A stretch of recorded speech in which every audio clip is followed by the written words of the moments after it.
ఆహ్, ఒక్కొక్క పరిణామంలో ఇజ్రాయెల్ ప్రధానమంత్రి నెతన్యాహు చనిపోయాడు అన్నటువంటి ప్రచారం 2 రోజుల నుంచి కూడా జరుగుతోంది.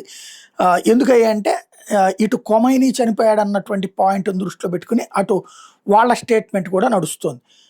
ఇంతవరకు ఇద్దరు బయట కనిపించకపోవడం అన్నటువంటిది. వాస్తవంగా మొన్న ఇలాంటి స్టేట్‌మెంటే ఇచ్చిన తర్వాతన ఇజ్రాయెల్ ప్రధానమంత్రి అక్కడ ఉన్నటువంటి యుద్ధ విధ్వంసం జరిగిన ప్రదేశాలకు వెళ్లి కనిపించాడు. కానీ అదంతా ఆర్టిఫిషియల్ ఇంటెలిజెన్స్‌తో అంటూ ప్రచారం చేసుకొచ్చింది ఇరాన్. ఇప్పుడు ఇరాన్ ఖొమైనీ చనిపోయాడన్న ప్రచార నేపథ్యంలో ఖొమైనీ చనిపోలేదని అమెరికా కూడా ధృవీకరించింది. ఇజ్రాయెల్ కూడా ధృవీకరించింది. మెయిన్ ఖొమైనీ చనిపోయినప్పుడు కూడా వెంటనే నోటికొచ్చిన స్టేట్‌మెంట్ ఇవ్వల. చనిపోయాడని శవానికి సంబంధించిన ఫోటో చూసాక ధృవీకరించుకున్నాక ఇజ్రాయెల్ ప్రకటించింది. ఇజ్రాయెల్, అమెరికాల యొక్క దాడి సక్సెస్ అయినట్టు అయింది. ఇప్పుడొచ్చేటప్పటికి ఈ కాన్సెప్ట్ ముదిరి పాకాన పడుతోంది. ఊహించనటువంటి పరిణామాలు సంభవిస్తూ ఉండటం అన్నటువంటిది. అందులో ఇజ్రాయెల్ ప్రధానమంత్రి నిన్న సోషల్ మీడియాలో వాట్సాప్‌తో ఇంటర్వ్యూ ఇచ్చుకొచ్చారు. ఆ ఇంటర్వ్యూలో ప్రెస్‌తో కూడా మాట్లాడారు. బట్ అక్కడ జర్నలిస్టులు ఎవరూ లేరు.